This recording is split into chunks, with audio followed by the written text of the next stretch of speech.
Good evening friends and welcome to SNP online classes. तो अभी तक हम बैंकिंग अवेयरनेस के 2 लेक्चर्स गाइस कवर कर चुके हैं, जिसमें हमने फर्स्ट में उसकी हिस्ट्री देखी थी बैंकिंग की। ठीक है, हमने नेशनलाइज देखा था, हमने pre independence post independence period देखा था, और उसके बाद सेकेंड लेक्चर में हमने आरबीआई के मेन फंक्शंस देखे, मेगा बैंक मर्जर देखा। तो आज हम थर्ड लेक्चर में बहुत ही इम्पॉर्टेंट एक टॉपिक करने वाले हैं। ठीक है, आज हम थर्ड लेक्चर में जो है वो इम्पॉर्टेंट रेट्स करने वाले हैं। ठीक है, और इसी के साथ साथ आपकी कुछ बैंकिंग टर्मिनोलॉजी भी कवर अप हो जाएगी। इम्पॉर्टेंट रेट्स क्या होते हैं गाइस, इसके ऊपर काफ़ी बार क्वेश्चन आ जाता है। इम्पॉर्टेंट रेट्स में आपके आ जाते हैं जैसे रेपो रेट, ठीक है, रिवर्स रेपो रेट, ठीक है, और आपके पास आ जाता है आपका CRR, SLR, ठीक है, बैंक रेट। ये सब जो रेट्स हैं वो बैंक की टर्मिनोलॉजी में बहुत ही इंपॉर्टेंस रखते हैं, और ये बहुत इंपॉर्टेंट भी हैं। इनके ऊपर पक्का क्वेश्चन आता है कि रेपो रेट क्या होता है और करंट रेपो रेट क्या चल रहा है। ठीक है, ये सब हम आज देखेंगे। तो स्टार्ट करते हैं। फर्स्ट ऑफ ऑल हम स्टार्ट करेंगे रेपो रेट से। अब रेपो रेट होता क्या है? रेपो रेट का मतलब है वो रेट जिस रेट पे सेंट्रल बैंक जो है वो पैसे उधार दे रहा है किसको? कमर्शियल बैंक्स को। ठीक है, वो रेट जिस रेट पे सेंट्रल बैंक यानी कि आरबीआई जो है वो पैसे उधार दे रहा है किसको? कमर्शियल बैंक्स को अगेंस्ट द सिक्योरिटीज। इसको हम आम भाषा में समझते हैं। जैसे कि मान लो आपको कोई लोन चाहिए, एक आम इंसान किसी भी बैंक में जाता है, पीएनबी में जा रहा है, एसबीआई में जा रहा है, XYZ में जा रहा है। ठीक है, आपको एक लोन चाहिए, आप जाते हो, वो लोन ऐसे तो दे नहीं देते। ठीक है, वो कोई कोलेट्रल रखवाते हैं। कोलेट्रल का मतलब क्या होता है बच्चों? कोलेट्रल का मतलब होता है लीगल टर्म्स में कोई सिक्योरिटी। ठीक है, कोई गारंटी कि मान लो अगर आप लोन का डिफॉल्ट करते हो तो उस कोलेट्रल को यूज़ करके वो अपने पैसे रिकवर कर सकें। ठीक है, जैसे कि आपको एक होम लोन चाहिए तो वो आपके ज़मीन के कागजात कई बार रखवा लेते हैं। ठीक है, या कई बार आपके पास गोल्ड हो तो वो रखवा लेते हैं कि इनकेस अगर आप लोन में डिफ़ॉल्ट भी करो तो वो आपका पैसा वो बैंक वाले उसको चीज़ को, आपकी ज़मीन को बेच के या सोने को बेच के रिकवर कर सकें। उसे हम कहते हैं कोलेट्रल। ठीक है, तो आरबीआई जिस रेट पे कमर्शियल बैंक को पैसे उधार देता है उसको हम मोटी भाषा में रेपो रेट कह देते हैं। देखो, ये रेपो रेट जो है ना एक्चुअल में इस चीज़ से कहीं ज़्यादा है। ये जो है एक मोटी सी डेफिनेशन, ये हर कोई पढ़ाता है, आपको हर जगह एक जो मेन डेफिनेशन है वो यही मिलेगी। But trust me guys, repo rate is much more than this. ठीक है, रेपो रेट में एक्चुअली का मतलब क्या होता है? Repo rate stands for repurchase agreement. ठीक है, रीपरचेज एग्रीमेंट। अब ये रीपरचेज एग्रीमेंट क्या होता है कि मैं इसको एग्जांपल से समझाती हूँ। जैसे मान लो पीएनबी है, ठीक है, वो उसको किसी पैसे की ज़रूरत पड़ी थोड़े टाइम के लिए, आज के लिए कोई इसके पास कोई बड़ी डिमांड आ गई है, उसको कैश चाहिए या उसको पैसा चाहिए, तो वो आरबीआई के पास जाता है कि भैया मेरे पास फ़िलहाल तो पैसे नहीं है, मुझे बस आज के लिए पैसे चाहिए, आज के लिए दे दो, कल मैं तुम्हें वापस दे दूँगा। आरबीआई बोलता है ठीक है, तुम्हें कितने पैसे चाहिए? तो पीएनबी बोलता है मुझे ना 100 रुपये दे दो। ठीक है, और बदले में मैं आपको एक सिक्योरिटी, अपनी एक गवर्नमेंट सिक्योरिटी मतलब काइंड ऑफ सेल कर रहा हूँ। ठीक है, बट वो सिक्योरिटी आप अपने पास रख लेना, किसी और को मत देना, मैं ही आपसे वापस ले लूँगा। इट्स लाइक कोई चीज़ आप आज किसी को बेच रहे हो और कल उससे वापस खरीद रहे हो। ठीक है, इसीलिए इसका नाम क्या रखा है? Repurchase agreement. इसको ध्यान से समझना गाइज, ये कंसेप्ट बहुत इंपॉर्टेंट है। ठीक है, तो अब आरबीआई ने बोला ठीक है बेटा, तुझे 100 रुपये चाहिए, ठीक है मैं 100 रुपये दे देता हूँ, बदले में तुम मुझे ये गवर्नमेंट सिक्योरिटी आज बेच रहे हो, ठीक है, आज ही काइंड ऑफ कोलेट्रल रह जाएगा ये मेरे पास, कल जब तुम मुझे पैसे वापस करने आओगे तो ये सिक्योरिटी मुझसे दोबारा खरीद लेना। पीएनबी ने बोला ठीक है, बट आरबीआई ने बोला आगे से कि इसमें एक शर्त है कि आज तुम्हें 100 रुपये चाहिए, मैं तुम्हें 100 रुपये तो दे दूंगा, बट यही गवर्नमेंट सिक्योरिटी मैं तुम्हें आज 100 रुपये में बेच रहा हूँ ना, कल जब तुम मुझसे खरीदने आओगे ना तो मैं तुमसे 104 रुपये लूँगा। ये जो 4 रुपये एक्स्ट्रा हैं ये क्या है? एक तरह से वो अपना इंटरेस्ट वसूल रहा है। ठीक है, और इसी 4 रुपये को हम क्या कह देते हैं? Repo rate. एक्चुअल में रेपो रेट ये होता है। ठीक है जी, समझ में आया सभी को? इसको हम एक और डायग्राम से भी अच्छे से समझेंगे। तो कमर्शियल बैंक क्या करता है, जैसे कि हमने एग्जांपल देखा ऊपर, पीएनबी क्या करता है? वो सेल करता है अपनी कोई अंडरलाइंग सिक्योरिटी किसको, आरबीआई को बेचता है and buys them again back shortly, और दोबारा से उसको खरीद लेता है यूजुअली द फॉलोइंग डे, ठीक है, at a slightly higher price. इसको आप इस तरह से भी समझ सकते हैं। ये रीपरचेज एग्रीमेंट जो है वो 2 स्टेप्स में चलता है। स्टेप 1 में आपकी आ जाती है सेल। इसमें क्या कर रहा है, कमर्शियल बैंक जो है वो अपनी कोई कोलेटरल या सिक्योरिटी दे रहा है जिसकी कीमत 120 रुपये है, ठीक है। ऑब्वियसली बात है कि कोई भी अगर आपको लोन दे रहा है, ठीक है, वो आप सिक्योरिटी उससे ज़्यादा अमाउंट की रखेगा इन केस ऑफ डिफ़ॉल्ट, कुछ तो मिले। तो कमर्शियल बैंक जो है वो अपनी कोई सिक्योरिटी इसको दे रहा है, कितने रुपए में बेच रहा है, 100 रुपये में। आरबीआई बदले में उसे 100 रुपये दे रहा है, ठीक है। अगले दिन जब रीपरचेज करने आ रहा है बैंक, ठीक है, स्टेप 2 में जब रीपरचेज करने आ रहा है तो कमर्शियल बैंक वापस तो ले रहा है, अपनी वही सिक्योरिटी वापस खरीद रहा है, उससे रीपरचेज कर रहा है, ठीक है, बट कितने रुपए में कर रहा है, 104 रुपये में। यानी कि जो चीज उसकी खुद की उसने पिछले दिन उसे 100 रुपये में बेची थी, आज वही चीज वो उससे 104 रुपये में खरीद रहा है, ठीक है जी, समझ में आ गया। और यही 4 रुपये जो हैं वो आपके क्या हैं, रेपो रेट। तो एट प्रेजेंट रेपो रेट कितना चल रहा है जी, एट प्रेजेंट जो रेपो रेट चल रहा है वो है आपका 4%। ये याद रख लेना, इसका क्वेश्चन आ जाता है, ठीक है।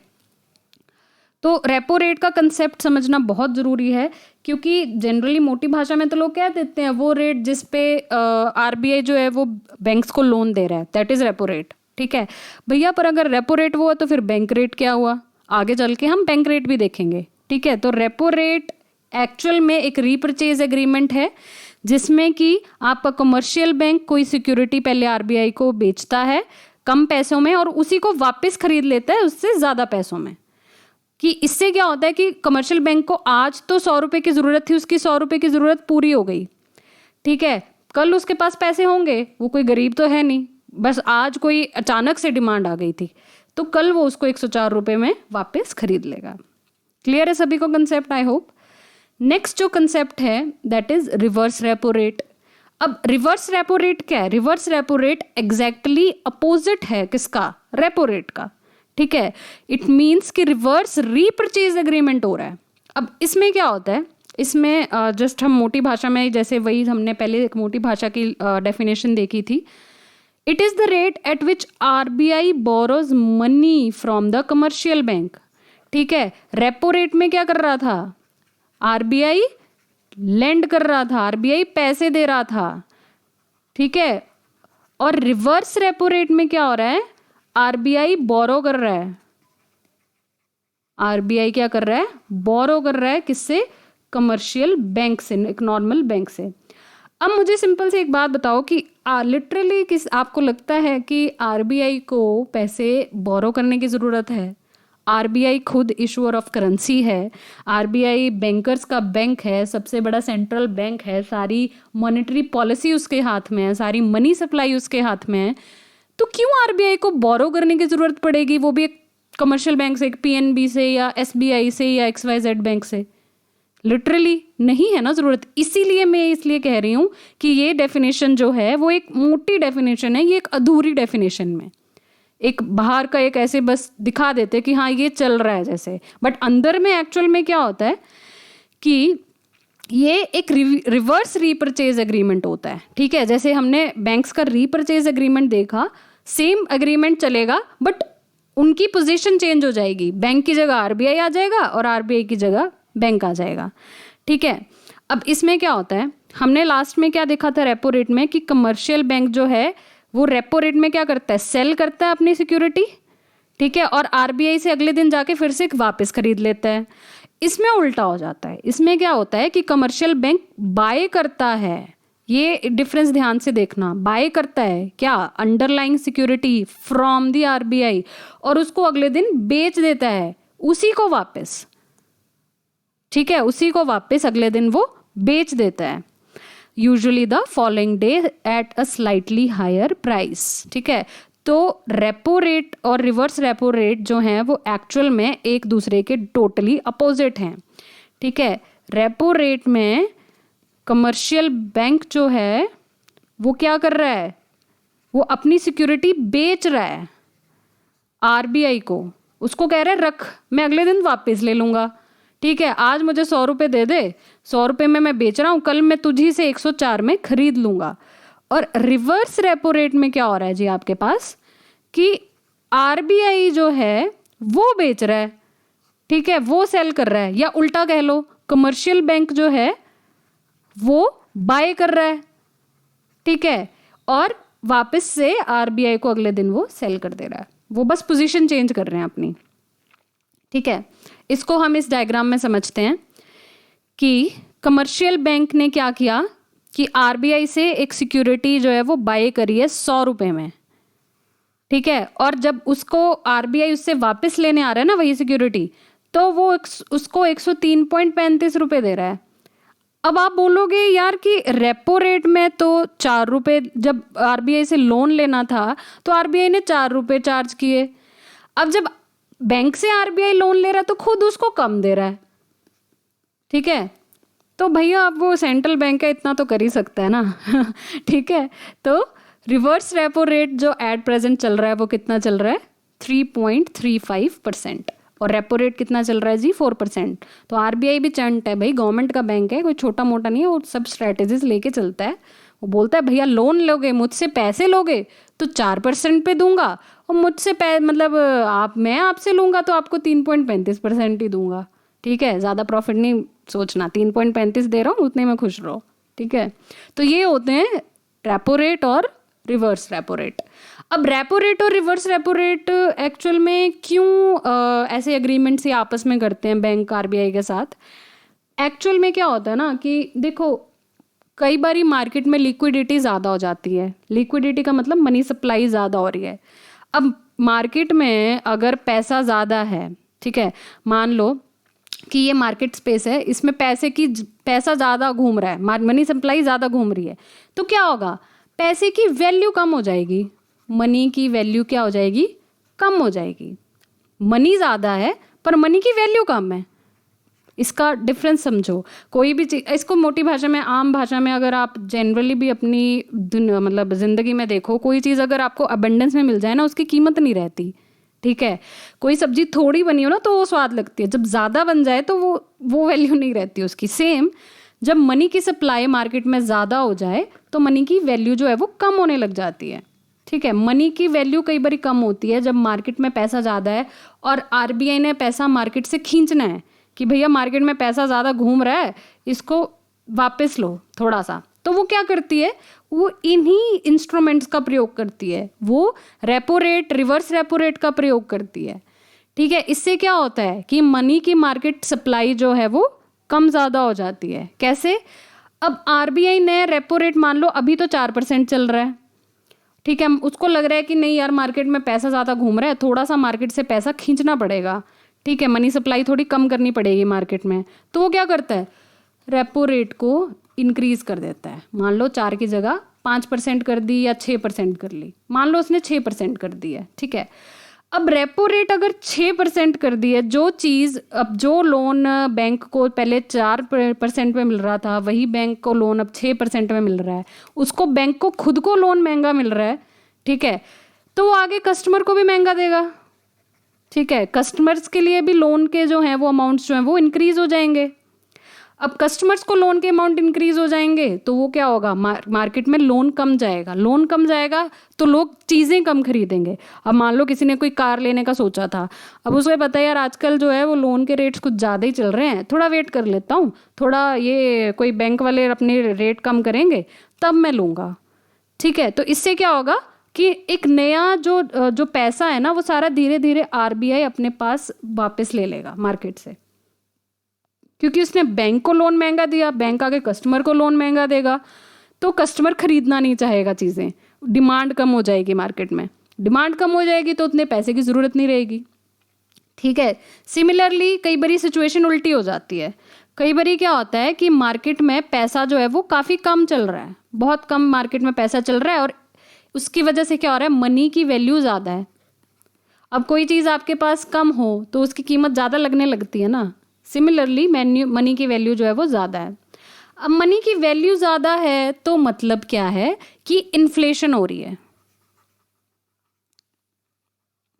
सॉरी डिफ्लेशन हो रही है, ठीक है। डिफ्लेशन को दूर करने के लिए आरबीआई क्या करता है, और पैसा मार्केट में डालता है। जैसे अभी चल रहा है कोविड के टाइम में क्या है, हर चीज़ की डिमांड जो है वो कम हो गई है। डिमांड कम हो गई है तो इकोनॉमी जो है वो क्या हो रही है जी, क्राइसिस में जा रही है। डिमांड ही कम होगी तो लोग मांगेंगे ही नहीं, तो प्रोडक्शन सारा वेस्ट हो जाएगा। इसीलिए बैंक ने और आरबीआई ने क्या करा है, आरबीआई ने रेपो रेट कम रखा हुआ है 4%, कि बैंक्स को भी मैं लोन सस्ते में दूंगा तो आगे वो कस्टमर को भी लोन जो है वो सस्ते में देंगे, ठीक है। तो कस्टमर को कुछ खरीदना होगा तो वो खरीद सकता है। इसीलिए रिवर्स रेपो रेट और रेपो रेट यूज होते हैं इन्फ्लेशन और डिफ्लेशन के टाइम पे, ठीक है। आई होप आपको ये कंसेप्ट समझ में आया होगा। और एक बारी अगर नहीं आ रहा आपके लिए, ये बिल्कुल नया है, तो चाहे रिपीट करके दोबारा देख लो, ठीक है। नेक्स्ट हम चलते हैं जी सीआरआर पे। CRR stands for cash reserve ratio, जो एट प्रेजेंट है वो 3% चल रही है। ये जितने भी मैंने ऊपर रेट्स लिखे हैं ना, वो एट प्रेजेंट के लिखे हैं, ठीक है। रेपो रेट कितना चल रहा है जी, 4%। रिवर्स रेपो रेट कितना चल रहा है जी, 3.35%। सीआरआर कितनी चल रही है आपके पास, 3%, ठीक है। अब सीआरआर क्या होता है, cash reserve ratio. Cash reserve ratio क्या होता है कि आरबीआई ना बैंक्स के ऊपर कुछ मैंडेटरी गाइडलाइंस लगाता है कुछ, ठीक है। उसकी भी कुछ वजहें होती हैं। अगर वो नहीं लगाएगा तो बैंक्स अपनी मनमानी करेंगे और धीरे धीरे जो है वो मार्केट का क्राइसिस हो सकता है। तो आरबीआई क्या करता है कि आरबीआई बोलता है कि तुम लोगों को ना कुछ शेयर, जितना भी तुम्हारा टोटल डिपॉजिट है, total deposit here stands for NDTL, इसको नोट कर लेना, ये बहुत इंपॉर्टेंट कंसेप्ट है और ये एक टर्मिनोलॉजी भी है बहुत important. NDTL stands for net demand and time liabilities. Net demand and time liabilities, ठीक है। तो आरबीआई क्या बोलता है बैंक को कि तुम्हारी जितनी भी NDTL है ना, नेट डिमांड और टाइम लाइबिलिटीज या टोटल डिपॉजिट्स कह लो, उसको तुम कुछ थोड़े से उसका कुछ पोर्शन ना मेरे पास जमा करा के रखोगे इन the form of liquid cash, ठीक है। यहाँ पे हम कैश की बात नहीं कर रहे हैं, इसको ध्यान से पढ़ना, मैंने यहाँ पे लिक्विड कैश लिखा है, ठीक है। लिक्विड कैश का मतलब क्या है, दैट मे इंक्लूड कैश, ठीक है, गोल्ड रिजर्व्स, ठीक है, ट्रेजरी बिल्स, ठीक है, अदर मार्केट की सिक्योरिटीज जो कि बहुत ही शॉर्ट टर्म्स की होती हैं, वो वाली मार्केट सिक्योरिटीज, ठीक है।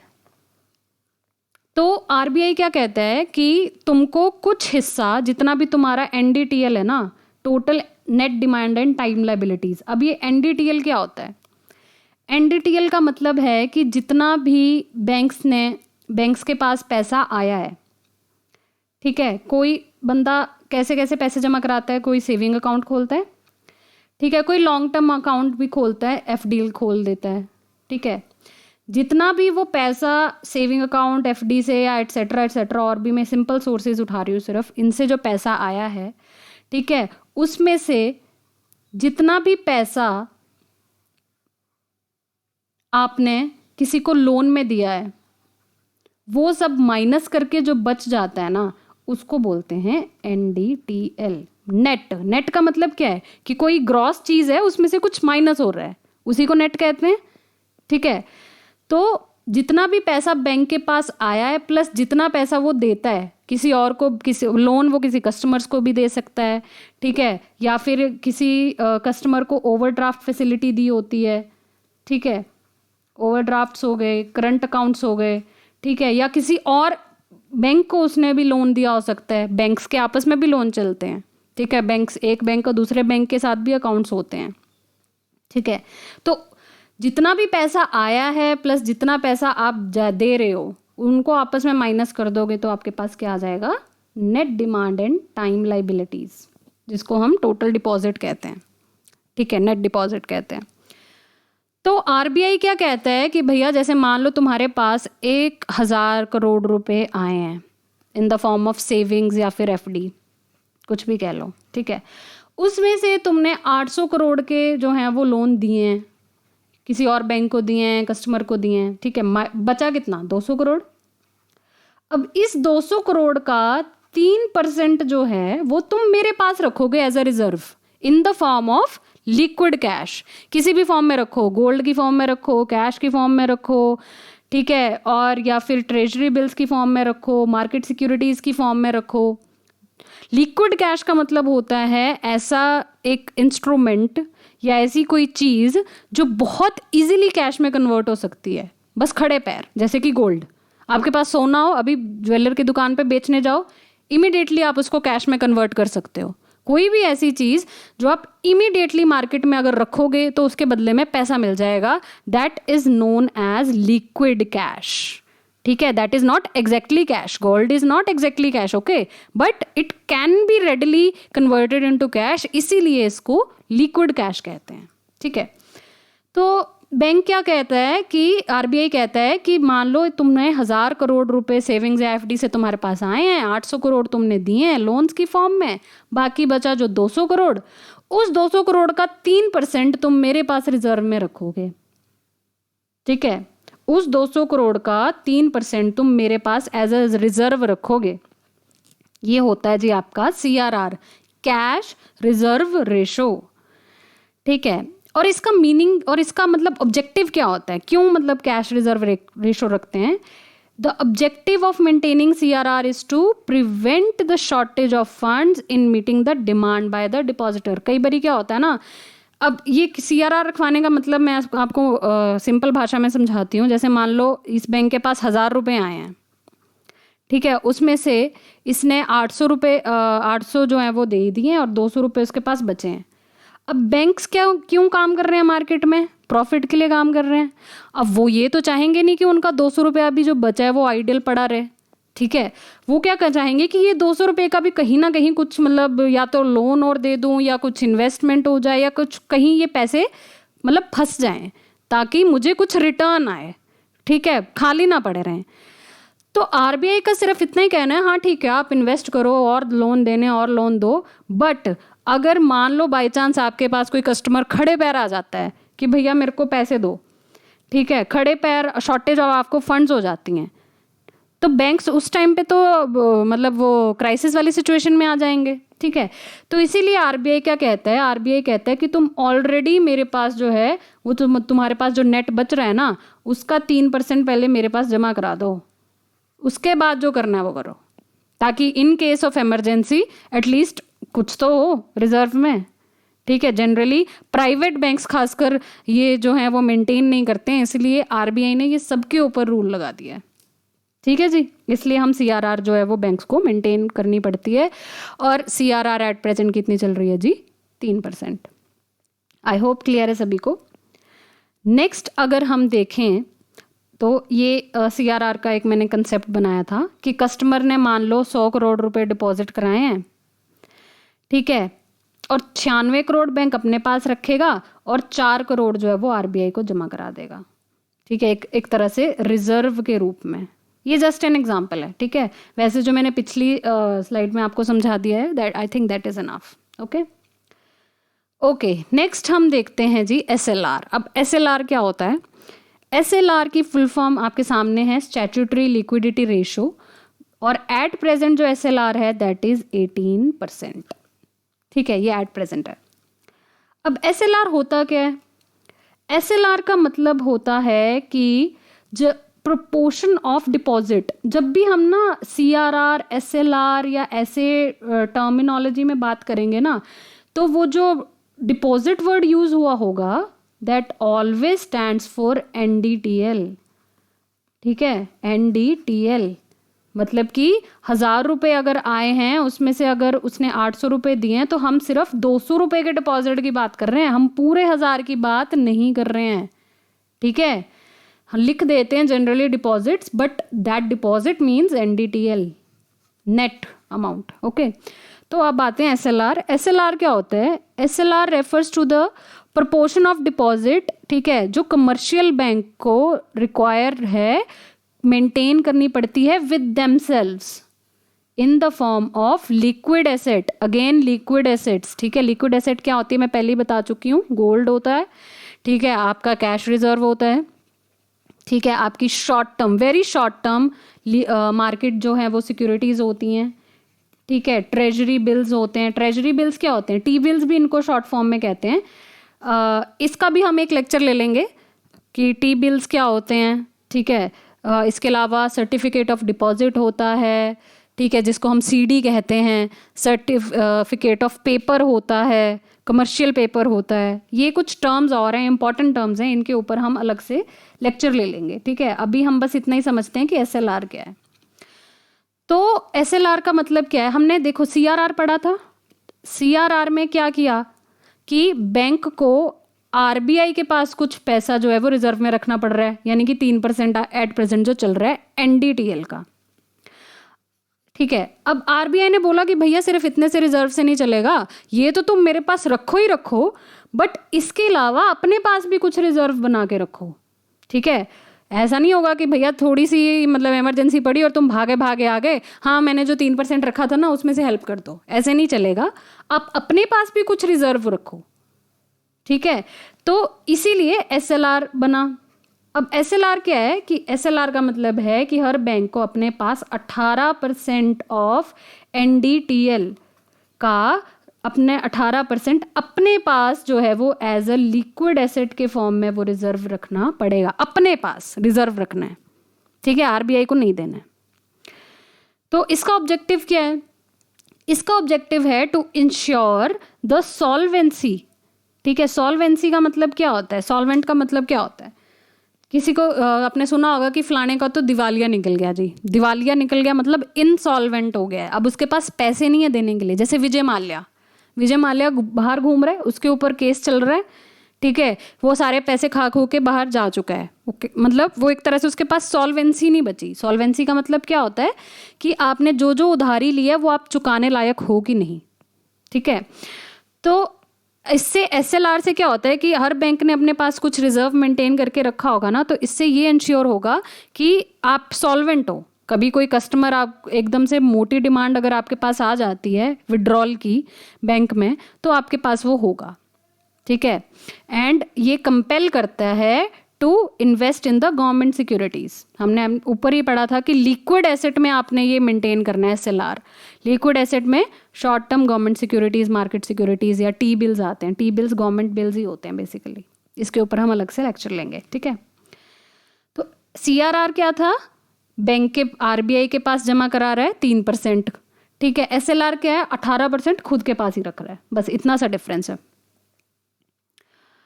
So that funds are readily made available to the customers on their demand.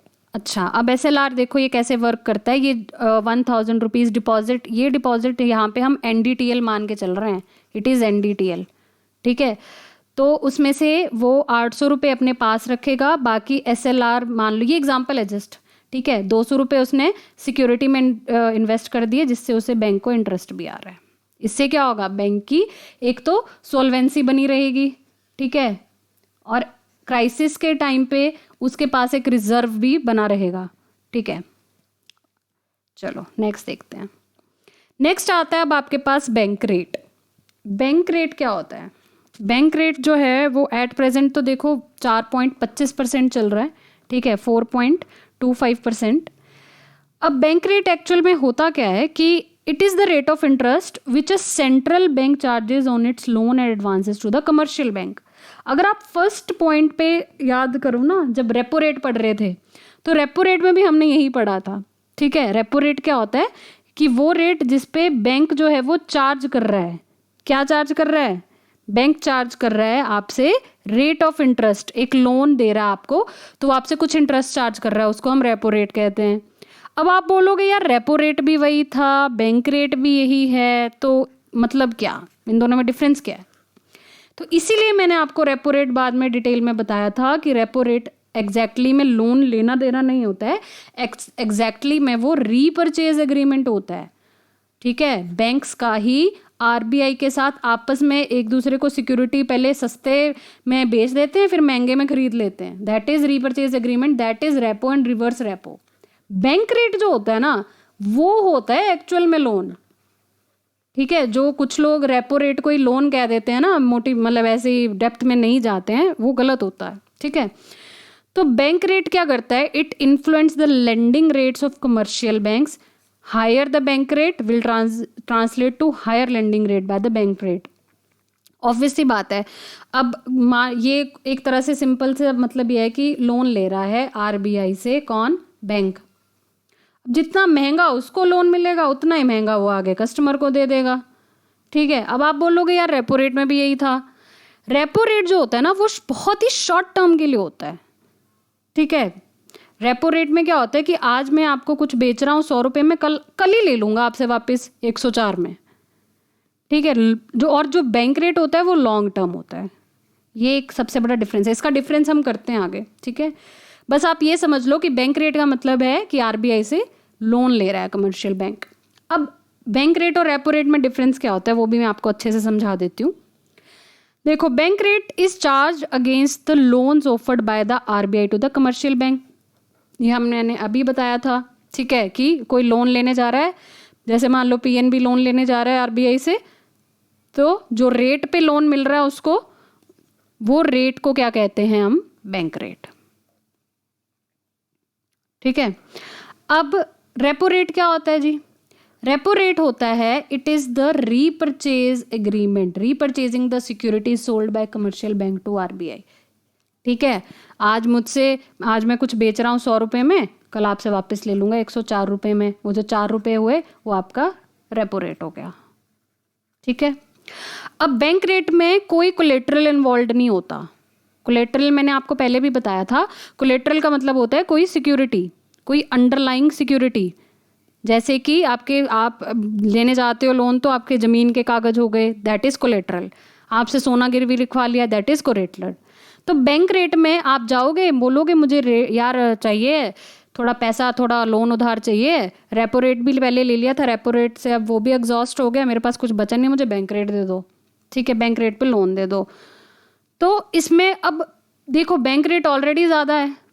Repo rate कितना था आपके पास, 4%। बैंक रेट कितना है? बैंक रेट ना हमेशा रेपो रेट से ज़्यादा होता है, इतना याद रखना, 4.25%। तो आरबीआई सोचता है यार ऑलरेडी हायर रेट पे ही तो दे रहा हूँ, चलो कोलेटरल रहने दो, कोई बात नहीं। ठीक है, बट रेपो रेट में ऐसा नहीं होता है। रेपो रेट में आपको कोलेटरल देनी पड़ती है, क्योंकि रेपो रेट में एक्चुअल में हो क्या रहा है, रीपरचेज हो रहा है ना। रीपरचेज मतलब कुछ बेचोगे तो ही तो वापस रीपरचेज करोगे। यही कोलेटरल तो आप बेच रहे हो, तो कोलेटरल तो इन्वॉल्व हो गई। ठीक है, कुछ बेचोगे 100 रुपये में तभी तो वापस उसको अगले दिन 104 में खरीदोगे ना, तो वो बेच क्या रहे हो, कोलेटरल ही बेच रहे हो। ओके, तो bank rate is always higher than repo rate. मैंने आपको यह भी बताया था कि बैंक रेट, अगर आप मान लो ना, जैसे मान लो एग्जाम में बैठे हो और आपको ऑप्शन दिए हैं कि यार आपको लग रहा है या तो 4 था या 4.5 था, इन दोनों में से कोई एक था। उन्होंने क्वेश्चन पूछा है कि बताओ बैंक रेट कितना चल रहा है। अब आप कंफ्यूज हो रहे हो कि 4 था कि 4.5 था, तो आप 4.5 लगा दो आंख बंद करके। क्यों? क्योंकि bank rate is always higher than the repo rate. ठीक है, और repo rate is always lower than the bank rate. अब बैंक रेट जो है वो लॉन्ग टर्म फाइनेंशियल नीड्स को केटर करता है।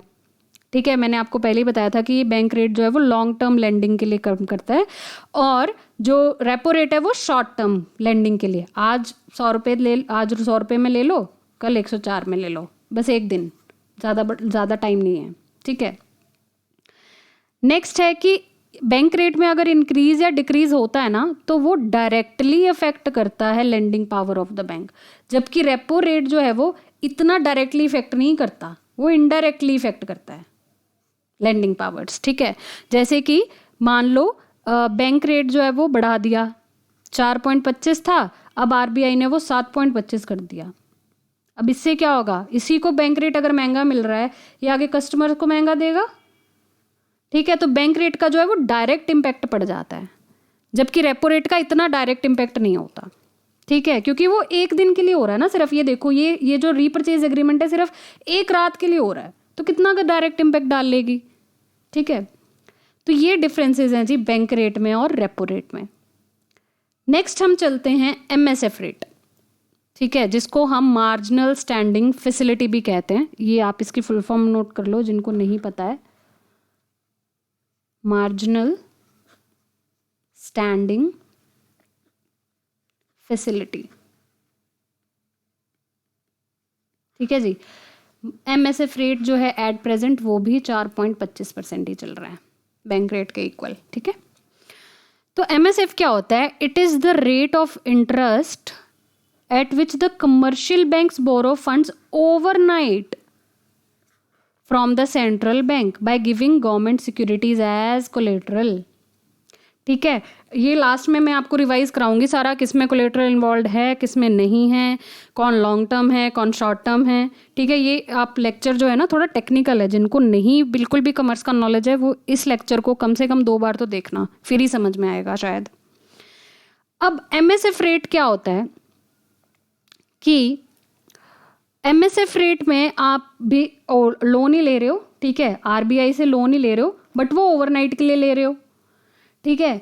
बैंक रेट क्या था? बैंक रेट जो है वो लॉन्ग टर्म के लिए होता है, और MSF जो होता है वो ओवरनाइट के लिए होता है। अब आप बोलोगे यार फिर रेपो रेट भी तो ओवरनाइट ही था, ठीक है। रेपो रेट में भी तो आज 100 रुपये का बेच रहे थे, कल वापस उसी चीज़ को 104 की खरीद रहे थे, तो वो भी तो ओवरनाइट हुआ। तो MSF और रेपो रेट में क्या फ़र्क रह गया फिर? MSF और रेपो रेट में ये फ़र्क है कि MSF जो फैसिलिटी है ना वो तभी अवेल कर सकता है बैंक ओनली जब वो अपनी SLR को भी एग्जॉस्ट कर चुका है, ठीक है। अपनी SLR को भी एग्जॉस्ट कर चुका है। SLR मैंने पढ़ाया था, क्या था जी SLR? स्टैट्यूटरी लिक्विडिटी रेशो, ठीक है। SLR कितनी चल रही है एट प्रेजेंट? 18%। और SLR का मतलब क्या था कि NDTL का, ठीक है, 18% बैंक ने अपने पास ही रखना है एज अ रिजर्व। अब मान लो कि उसने 18% NDTL का रखा हुआ था, ठीक है, तो कोई बड़ा विड्रॉल आ गया किसी कस्टमर का, जैसे मान लो अमिताभ बच्चन का अकाउंट था, अमिताभ बच्चन को भैया एकदम से पैसों की ज़रूरत पड़ गई, उसने मोटी रकम निकाल ली, अब बैंक हो गया खाली, ठीक है। उसके पास खुद के पास भी जो SLR रखी थी उसने 18% की, वो भी ख़त्म हो गई। तो अब ये भी जब एग्जॉस्ट हो जाए ना, तो उसके पास एक और ऑप्शन होती है क्या, कि वो MSF रेट पे RBI से उधार ले ले, पर वो तभी MSF रेट तभी एक्टिवेट होगा या कह लो तभी मिलेगा जब SLR एग्जॉस्ट होगी है। तो ये डिफरेंस है रेपो रेट में और MSF रेट में, ठीक है। आगे देखते हैं हम कि बैंक रेट और MSF रेट में क्या डिफरेंस है। अब बैंक रेट क्या था? मैंने पहले ही बताया था कि ये लॉन्ग टर्म लोन्स के लिए, जबकि MSF क्या है? ओवरनाइट लोन के लिए, ठीक है। बैंक RBI से लोन ले रहा है लॉन्ग टर्म के लिए, तो वो किस रेट पे मिलेगा जी? बैंक रेट पे। इसका क्वेश्चन ऐसे आ सकता है आपको कि मान लो एक बैंक ने RBI से लॉन्ग टर्म के लिए लोन लिया है, तो उस रेट को किस रेट पे लेगा? बैंक रेट पे। अब मान लो कि कमर्शियल बैंक ने ओवरनाइट के लिए फंड्स बोरो किए हैं सेंट्रल बैंक से, तो वो किस रेट पे लेगा जी? MSF रेट पे। ओवरनाइट वर्ड जहां आ गया ना तो कंफ्यूज मत होना, ओवरनाइट वर्ड आ गया है तो आप रेपो रेट भी मत लगाना, चाहे ऑप्शन में हो।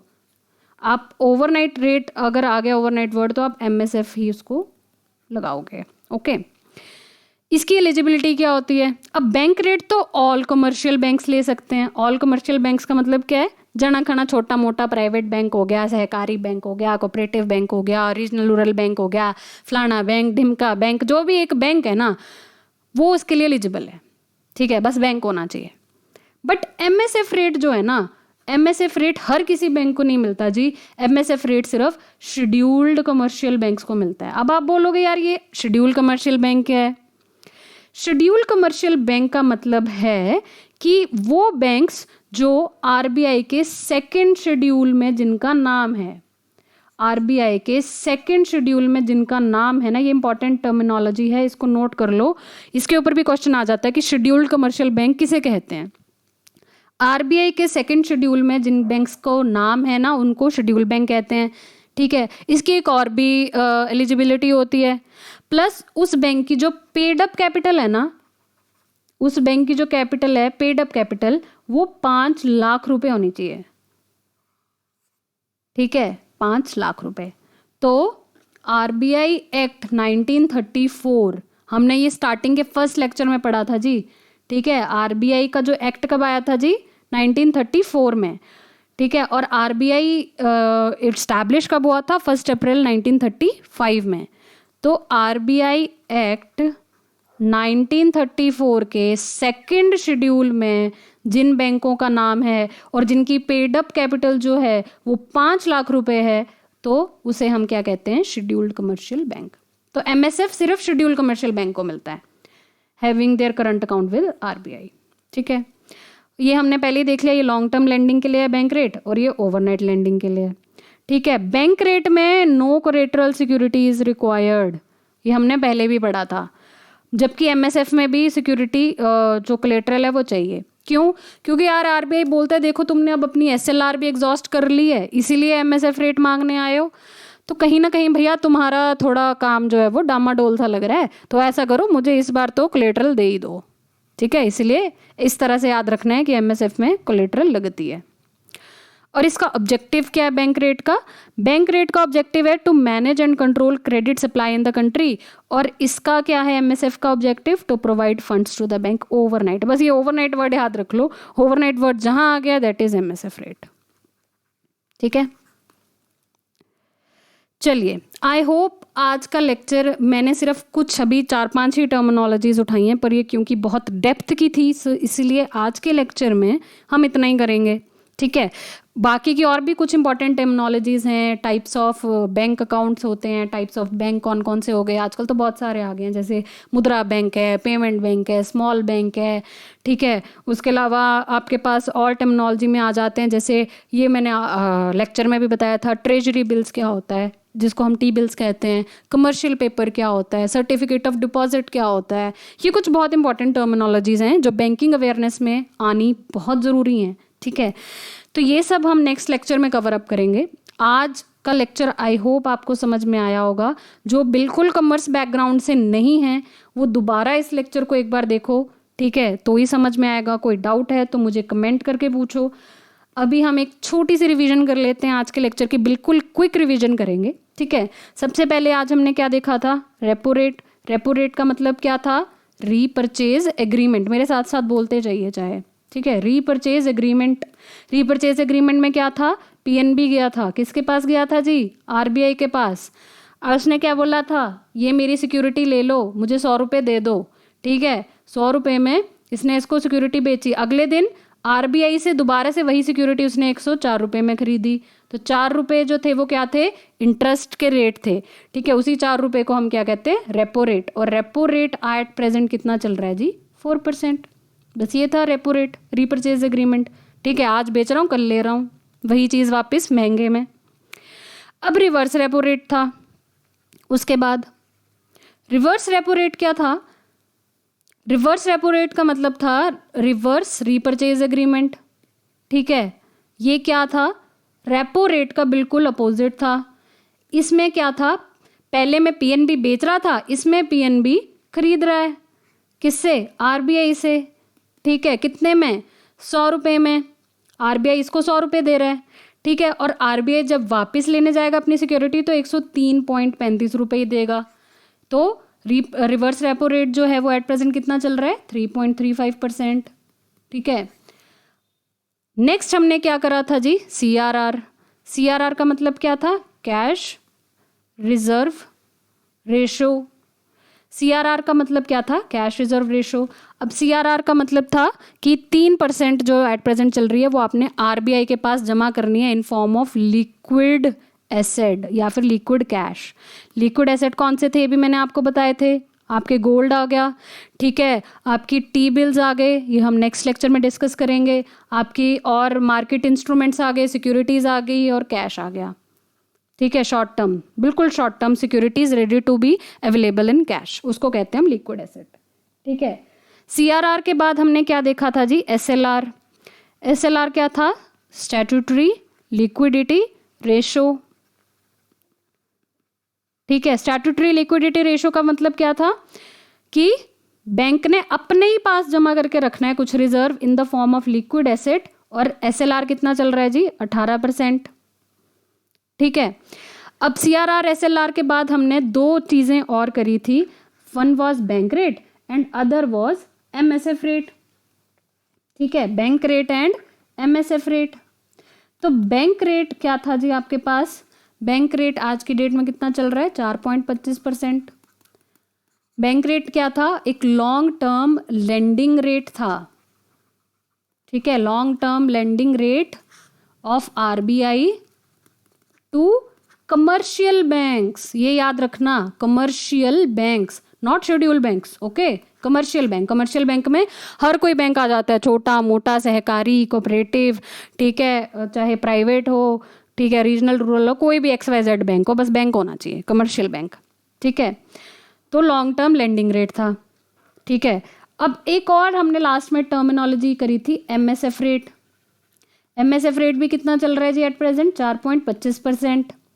और MSF रेट क्या था? एक ओवरनाइट रेट था, एक ओवरनाइट रेट था जिसपे आरबीआई जो है वो लेंड करता है किसको? शेड्यूल्ड कमर्शियल बैंक्स को। ये वर्ड बहुत इंपॉर्टेंट है बच्चों, शेड्यूल्ड कमर्शियल बैंक्स को। और शेड्यूल्ड बैंक क्या होते हैं वो भी मैंने आपको बताया था, जो आरबीआई के एक्ट 1934 के शेड्यूल 2 में जो आते हैं और जिनकी पेड अप कैपिटल जो है वो 5 लाख रुपए है मिनिमम, उसको हम क्या कहते हैं जी? शेड्यूल्ड कमर्शियल बैंक, ठीक है। और MSF कब मिलता है? जब आपकी SLR जो है वो एग्जॉस्ट हो गई हो, SLR खत्म हो गई हो, तब MSF मिलेगा। तो ये थे हमारे क्विक रिवीजन आज के टॉपिक की। एंड आई होप ये लेक्चर आपको पसंद आया होगा, और अगर आप चाहते हैं कि मैं और भी कंसेप्ट क्लियर करूं और भी डेप्थ में हम पढ़ें, ठीक है, तो आप प्लीज़ मेरे चैनल को लाइक कीजिए, सब्सक्राइब कीजिए, ठीक है, बेल आइकन को प्रेस कीजिए।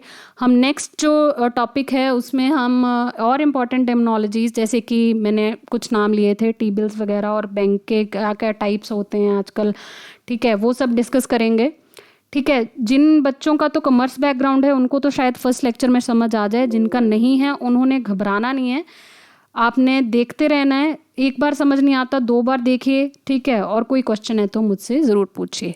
Thank you so much guys, thank you for watching.